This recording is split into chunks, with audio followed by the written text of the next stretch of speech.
Michelle. Well, good morning, everyone. Happy Monday. We hope you're continuing to have a great summer. As David indicated, we ask that you put your name and affiliation in the chat.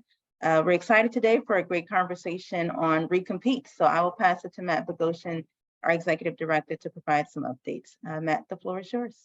Great. Thanks, Michelle. And always thanks for opening up these calls. It takes a village, and you're an important part of it, as is the Century Foundation and many of our other BFFs around the country, helping regional leaders, strengthen our manufacturing ecosystem. If you're new to these calls, these are 30-minute quick updates every week that have been going on for years amongst regions and BFFs, trying to strengthen America's manufacturing ecosystem region by region and across the country.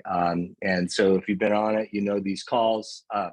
Sometimes we have round robin conversations. Sometimes we have presentations and just Q&A and discussions about opportunities and challenges that we're all facing in doing the good hard work of bringing the best evidence and science to create more predictive intervention. So lots in there.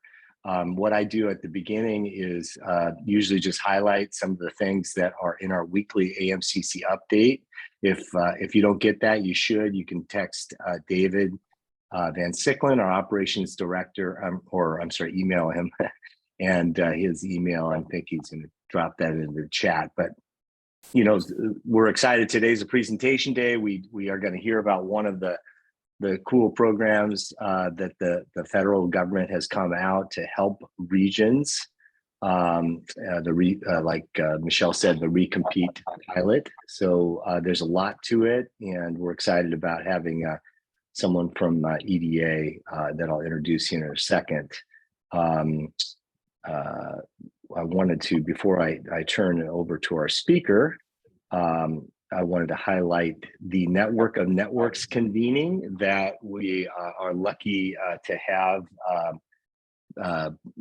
put on by DoD in partnership with AMCC, CREC, and a lot of other folks that are helping to make this happen and have helped to make it happen over the course of several years.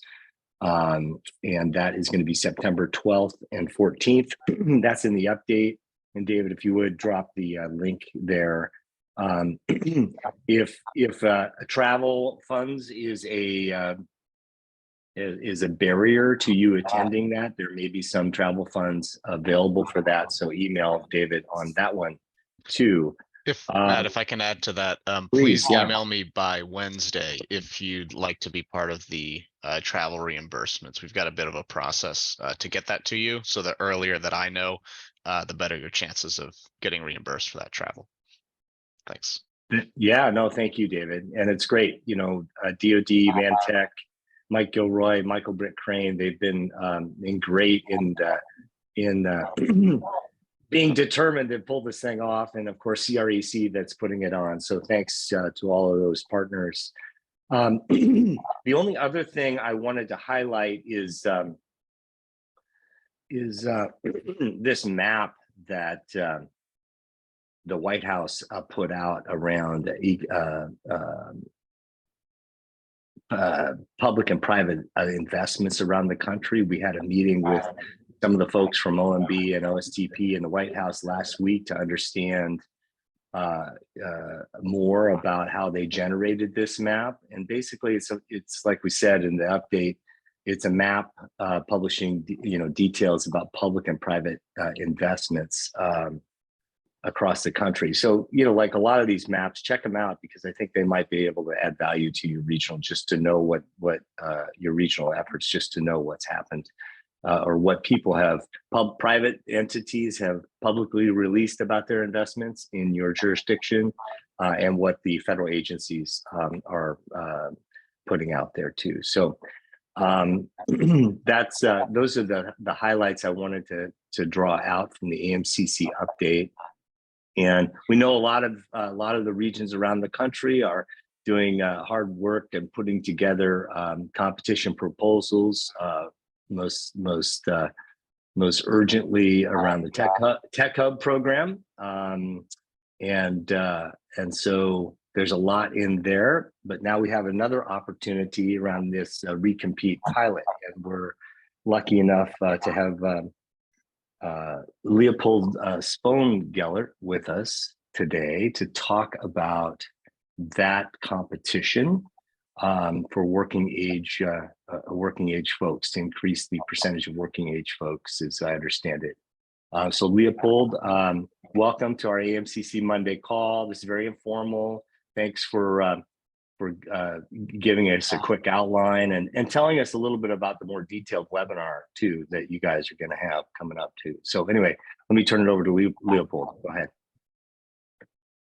Thanks, Matt. Thanks for having me, everyone. Very excited to be with you today and to tell you a little bit more about this new program that we're launching. If it's okay, I'm going to share my screen.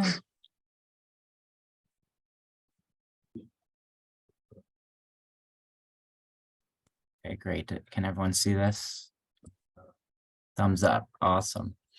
Yeah, so we are launching this Recompete Pilot Program. It's a $200 million grant program that was funded in the appropriations at the end of last year, but it was authorized by the CHIPS and Science Act.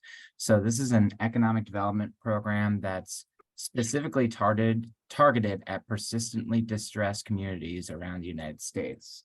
So our vision is to invest $200 million in distressed communities with a specific focus on prime age folks, age 25 to 54.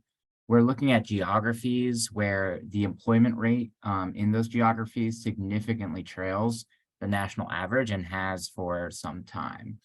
So the funding is going to be deployed through a two-phase competition, and I'll talk about that in a little bit.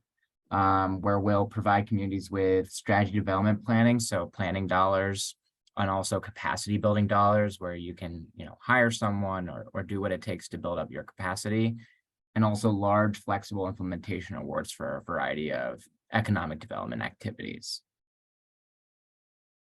So we have a few sort of high-level principles with this program. We believe that places where you see employment rates trailing the national average either need to stimulate the economy to create more jobs or need to connect folks to existing jobs in the local area.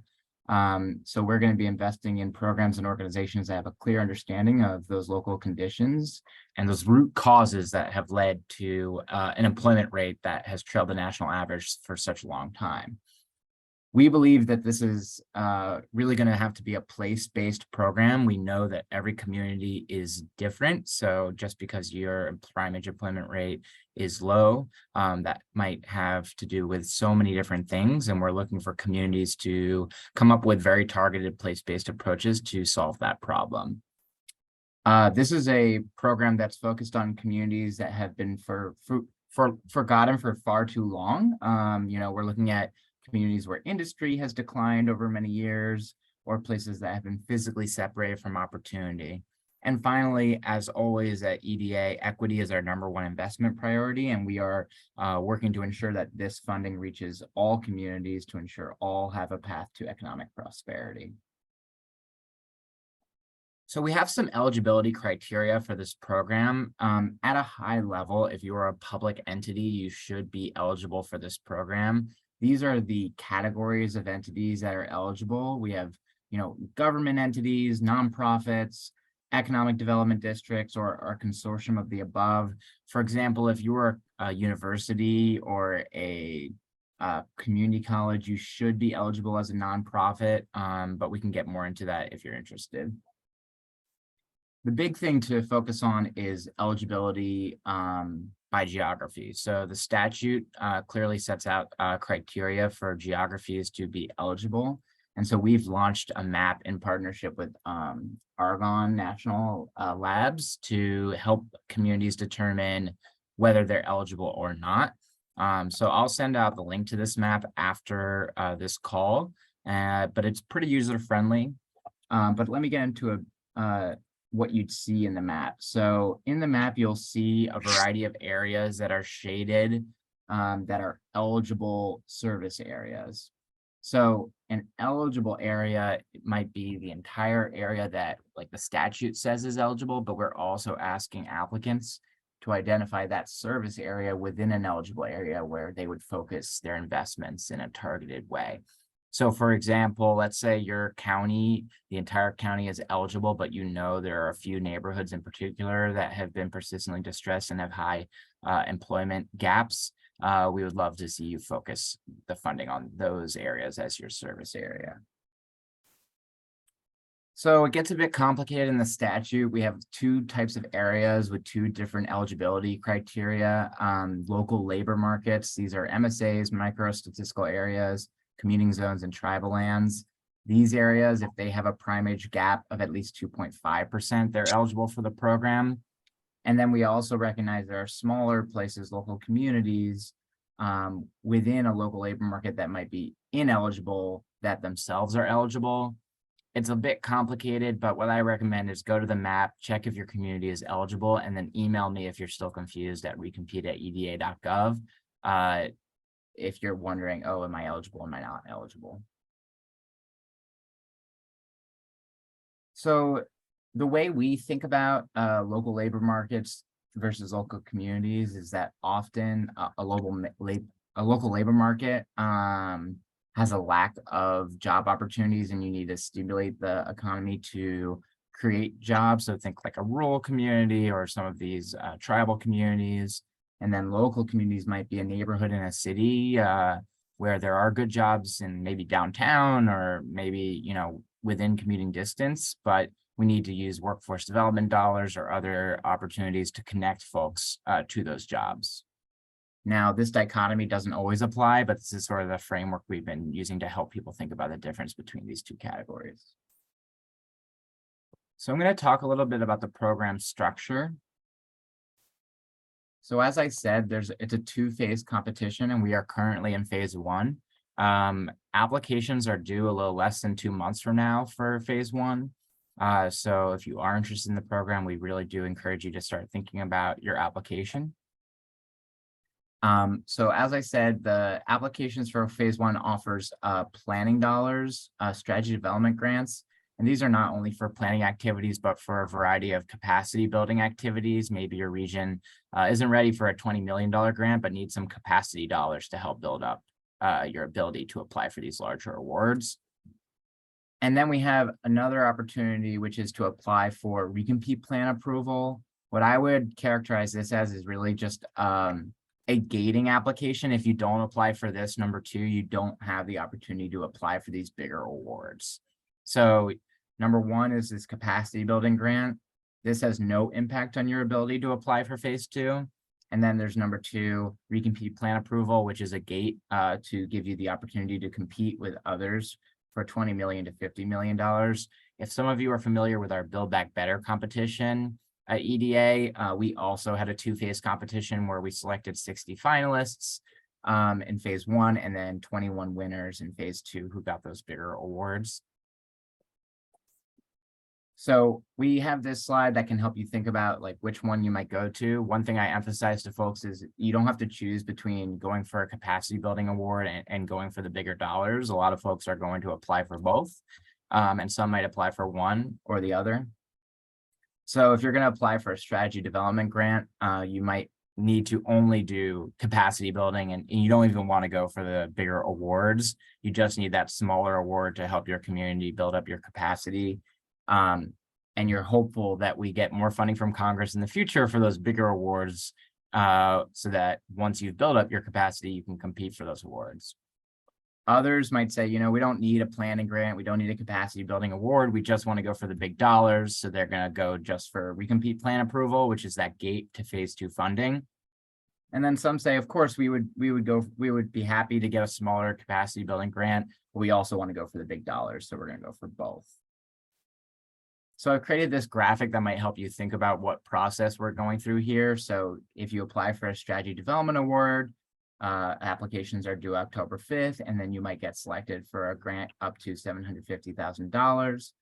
Getting selected for this award has no impact on your eligibility for phase two funding. But if you apply for Recompete Plan approval, This is the gate to phase 2 funding. We're going to select about 20 plus finalists, and then we're going to give 4 to 8 implementation awards, averaging $20 to $50 million per award. So here we just highlight the evaluation criteria at a high level, and I'm going to send out the notice of funding to you all so that you can get a little more in the weeds on the program. But at a high level, we'll be looking at these 4 factors for those who want that capacity building award. So regional conditions assessment, and we want to know that you have a good idea of what are the root causes of the prime employment gap in your area, and that you also have an understanding of the assets that your area has to offer that can help you address this issue. You know, who are the institutions in the area? What work has already been done that you can build off of? We know that distressed communities all have assets that they can build off of. So we want to see awareness of those assets and a plan to utilize them. And then what would you do? What sort of interventions do you want to start building towards with this capacity building grant? So that's number 2 here, potential of the proposed strategy development activities, like who are you going to hire with the dollars to bring on to build up your team? You know, what kind of planning activities are you going to do? How are you going to use these dollars? Maybe you're going to do some sort of pilot. We want to know what are the proposed activities with the $250,000 to $750,000 award. Do you have capacity as an organization? What kind of leadership do you have in place? And then what budget have you put together, and is it appropriate?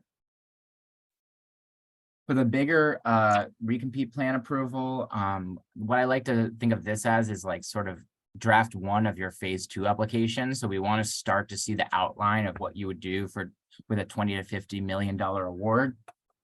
So here are our evaluation criteria for that recompete plan approval application. Do you understand the regional conditions and needs? Do you have a very strong strategy to use these investments to address those conditions? Have you thought about equity, inclusivity, and diversity in a meaningful way to make sure that these awards reach all communities in your region? What are your regional assets and how do they fit into your plan? Are you pursuing a targeted geographic approach? This is something we've emphasized. We understand that some communities are going to want to bring in a few counties on their program, or, you know, bring in a whole region of a state. But we do think that targeting these funds specifically at those neighborhoods and communities where prime age employment really trails the national average is how we're going to really have an impact with this program. We don't want to see the dollars getting too spread out and not having that impact that it could have. And then finally, partnerships and potential commitments. So while you can apply as a single entity or a coalition, we do want to see letters of commitment from local actors that are going to help you pursue this plan. So I'm going to pause there. I do want to highlight that we have a notice of funding opportunity on our website that you should read very carefully before applying to the program. We have the mapping tool, which I'll send out, that can help you understand if your geography is eligible. And then we've published a bunch of additional supporting materials on our website. One of the things that we've published that I want to highlight is a potential investments template. So given that this is such a flexible program, it's kind of a blessing and a curse, because folks say to us, well, what am I supposed to do with these dollars? What can it be used for? So we've put together a 3-page document that helps you see a few examples of what folks might use these dollars towards. And then we also have recently put on a webinar to help communities understand the basics of how to apply for this program. We recently launched a new application portal. It's a bit finicky still, and we wanted to make sure everyone still understands how to get an application in, especially some of those communities that perhaps never applied to an EDA award before. So I definitely will share the recording of that webinar for you all. And then we do encourage you to sign up for our newsletter. Every few weeks, we send out the new frequently asked questions that have been published and other updates on the program that might help you apply. But let me pause there. I see there's a lot of activity in the chat, so I hope I didn't miss any questions, but I'm happy to try to answer any of the questions that have come in. Hey, Leopold, this is great. This is Matt. You know, one common question that we get is around, you know, the burden for regions to organize. Can you give a nutshell on the, I guess it's 3 parts, right? The strategy grant, the gate the gate, the second part of the gate one, and then in phase one, and then the burden of the phase two applications, like maybe compared to other ones like the Tech Hub or some of the other ones, however you want to portray it. That's important because there's a lot of opportunities out there, and regions, don't have tons of capacity, so. 100%. I think that regions have to have like honest conversations with themselves about whether it's worth it. Given that this is a pilot program, we only have 4 to 8 implementation awards to give out at the end of the day, and the whole country can compete, right? And I think a few things I'll highlight is, number one, putting in a recompete plan approval, putting in a plan for recompete plan approval, which would get you into phase two. We've tried to design it to be a low burden application. You don't have to provide match in order to apply to this program. So that's number one. Number two, we don't ask you to fill out too many federal forms. You don't have to do the SF424 or anything like that, since it's not a funding opportunity. It's just a gate to the next round. We're really looking just for your good ideas, right? We want to see a budget and a plan of what you would do with $20 to $50 million to have a meaningful impact on the prime age employment gap in your area. So what I'd say to folks is, if you have a good idea, why don't you put it forward to EDA? And then if you get selected as a finalist, then you have a really good shot. I also think that a lot of communities are looking at this program, unfortunately, as an opportunity to take a project off the shelf that they haven't been able to fund and throw it at this opportunity. I would discourage that. We're really looking for folks who have looked at this and said, my community, this is exactly what we need, is $20–50 million to do workforce training, to connect folks to jobs that, have been out of the labor force for a really long time, or to stimulate economic activity in our region. And we have a really targeted plan to do that. While it is a flexible program, we're looking for folks who have thought about the goals of the program and have really put forward a thoughtful plan to do so. So if that, speaks to you, if prime age employment gaps are something that have impacted your community for a long time, and it inspires you to work on a program that is designed for that, I say go for it. But I also know that there are just so many dollars out there right now, which is great, but also overwhelming for some of these low capacity communities. So I really think that folks should have an honest conversation. And we have economic development representatives around the country who can help you make that decision about whether it's worth it to apply. So we really do encourage you to reach out to those folks and talk to them and think about which of these opportunities makes the most sense for you. David, maybe you can drop into the chat the map itself, and I don't know, Leopold, that's like a threshold step, right? Is to look at the map. Maybe you could share your screen and show us an example. Sure. So that folks can sit, be empowered with a little bit more of a can-do example here. Yeah. Yeah, I love it. Let me just pull up the map.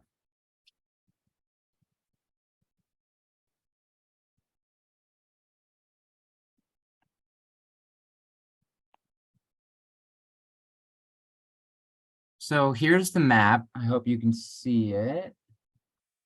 Can you see it, Matt? Yep. Okay. All good. So as you can see, a lot of the country is eligible. Anything that's yellow or dark blue or light blue is an eligible area. So I'm just going to go to, let me just pick a place, I guess. Let's go to, you want to pick a place, Matt? Go to Mississippi. I saw Courtney on here. We had yeah. So as you can see, Mississippi has almost the entire state is eligible. So if we click on, for example, Jackson, Mississippi, it is an eligible local labor market. The prime age employment gap is 3.23. So the cutoff is 2.5%. So therefore it is eligible. And then we can just keep clicking around. Starkville, Mississippi, employment gap of 3.33, and therefore it is eligible. And remember that if you have multiple areas that want to apply together, maybe that's a matter of, we have a strategy that would work for this area together, or maybe it's, these local labor markets are pretty low population. If we want to use $20 to $50 million, it makes more sense to combine. We defer to you, but as I said, it's certainly, we're encouraging a targeted geographic approach. And then oftentimes when you get into some of these cities, you'll see that they are partially eligible. So I just wanted to explain that. What it means when you're partially eligible, it means if we use the statutory formula, the whole local community doesn't meet the requirements, but there are neighborhoods within that local community that meet the requirements. So it's a bit complicated, but what you'd have to do is go to our other map, which allows you to look at the census tract level at the data. So if we put in Baton Rouge, for example, you'll see that the green and pink highlighted census tracts are eligible. So you would just need to really focus your investments on these neighborhoods if you were going to apply as Baton Rouge. So for example, this census tract right here has a prime age gap of 12.97%. So it's a very distressed area. So I will send the link to both maps, but all I'll say about the light blue is it just means that there are neighborhoods within that local community that meet the criteria. If it's dark blue, it means the whole local community has met the criteria. And if you're confused by this, I was confused at first too. And I'm just going to blame Congress for giving us some pretty wonky geographic criteria. But hopefully this map that we've launched is intuitive enough where you can see whether your community is eligible. I also want to show you that if you click on the attribute table here, you can download a CSV of the data that you've zoomed in on. So you just click option, export to CSV, and then you can take a closer look at the data as well there. That's great, Leopold. So we've been encouraging folks to experiment with this map and check it out. Can you drop into the chat, Yep. how if they've got questions, follow-up questions, where to go, that'd be helpful. And Yeah. So we have a couple minutes left here. So if people have specific questions for Leopold right now, that would be, it's open to ask. I have one. This is Courtney from Mississippi.